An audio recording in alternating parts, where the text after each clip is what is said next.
ঢাকা 12 সালাম নিন ধর্মের ভাই বন্ধুর প্রতি।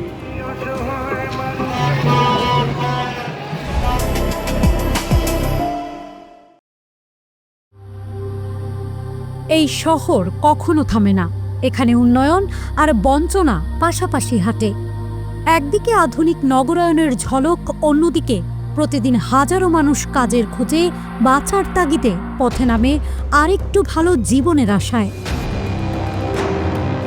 আসন্ন ত্রয়োদশ জাতীয় সংসদ নির্বাচনে রাজধানীর গুরুত্বপূর্ণ আসন ঢাকা 12, তেজগাঁও, হাতিরঝিল ও শেরেবাংলা নগর নিয়ে গঠিত এই আসনটি এবার আলোচনায় এসেছে এক অদ্ভুত সাদৃশ্যের কারণে।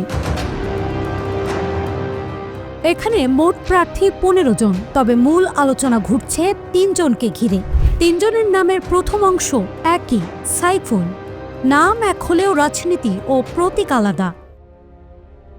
জামাত নেতৃত্বাধীন 11 দলের প্রার্থী সাইফুল আলম খান মিলন দাঁড়িপাল্লা প্রতীক, বিএনপির বিদ্রোহী ও স্বতন্ত্র প্রার্থী সাইফুল আলম নীরব ফুটবল প্রতীক ও বিএনপি নেতৃত্বাধীন জোটের প্রার্থী বিপ্লবী ওয়ার্কার্স পার্টির সাইফুল হক কোদাল প্রতীক নিয়ে নির্বাচনে প্রতিদ্বন্দ্বিতা করছেন। ঢাকা 12 মানুষ আমাকে কিন্তু এই ঢাকা 12 নীরব হিসেবে চিনে। এই কারণ আমি কিন্তু নীরব নয়, আমি এই মাটিতে জন্মগ্রহণ করেছি, বড় হয়েছি, রাজনীতি করেছি। অন্য কেউ কিন্তু এই মাটিতে জন্মগ্রহণ করেন নাই, বড় হন নাই, রাজনীতিও করেন নাই।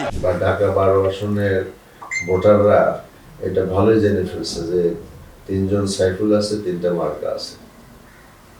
এটা একদিক থেকে আগের থেকে যায় না ফল করে, তাহলে একটা অ্যাওয়ারনেস ডেভেলপ করছে। এটা একটা কাকতালীয় ঘটনা, আবার একটু বেশ মজারও ঘটনা, কোনো সন্দেহ নেই। আর যেহেতু আমার নামটা সবচেয়ে সংক্ষিপ্ত, সুতরাং মানুষ এবার সংক্ষিপ্ত নামটা বেছে নেবেন।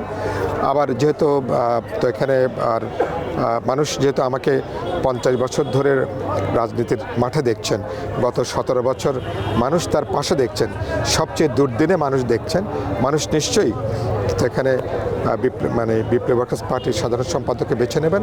এই 3 প্রার্থীর কাছে সবচেয়ে বড় প্রশ্ন এখন ভোট যাবে কোন দিকে। বিএনপির প্রার্থী নয়, কিন্তু বিএনপির সমর্থিত প্রার্থী আছে এবং বিএনপির বিদ্রোহী প্রার্থী আছে। হ্যাঁ, এখানে একটা মনে হয় হাড্ডাহাড্ডি লড়াই হবে। অনেকে আছে যেরকম শিক্ষিত না বা তো বুঝিও না কিছু, হ্যাঁ, সাইফুল নাম লিখলে হয়তো দিয়ে দিল, তাদের প্রবলেম আর কিছুটা সমস্যা হতে পারে। এখানে মানুষ দীর্ঘদিন থেকে অভিজ্ঞ, তো মানুষ সেই ডিসিশন নিয়ে চিন্তা করছে সাইফুল নামের কোনো সমস্যা হবে না, কিন্তু মার্কায় সবচেয়ে মুখ্য বিষয়। অনেকে আবার মজা করে বলে যে ঢাকা 12 আসনে সাইফুল জয়ী হবে, মানে ভোট হয়নি কিন্তু কে জয়ী হবে সেটা আমরা আগে থেকে বলতেছি।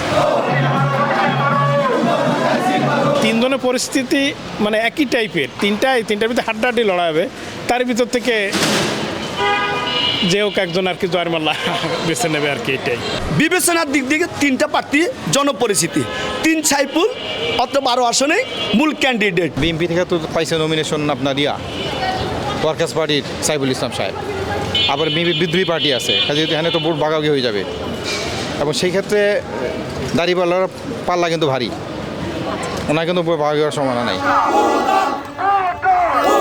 তৃতীয় পক্ষ তো একটা ফয়দা লুটতেই পারে।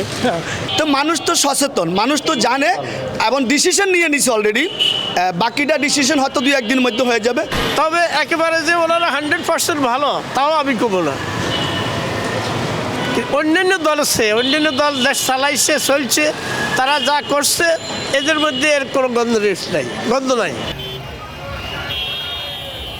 ভোটারদের একাংশ মনে করছেন বিএনপির ভোট বিভক্ত হলে এর সুবিধা পেতে পারেন একক অবস্থানে থাকা প্রার্থীরা। বিশেষ করে দাঁড়িপাল্লার অবস্থান নিয়ে আলোচনা বেশি চলছে। তবে লড়াই এখানেই শেষ নয়। গণসংহতি আন্দোলনের তাসলিমা আক্তার মাথাল প্রতীকে এবং আম জনতা দলের তারেক রহমান প্রজাপতি প্রতীক নিয়ে লড়ছেন। সব হিসাব নিকাশের শেষ উত্তর মিলবে ভোটের দিন।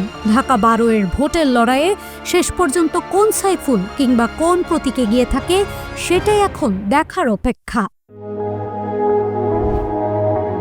ঢাকা 12 আসনের ভোটাররা উন্নয়ন চান, কিন্তু তার চেয়েও বেশি চান একজন জবাবদিহিমূলক, নিয়মিত পাশে থাকা প্রতিনিধি। এবারের নির্বাচন সেই প্রত্যাশারই আরেকটি পরীক্ষা।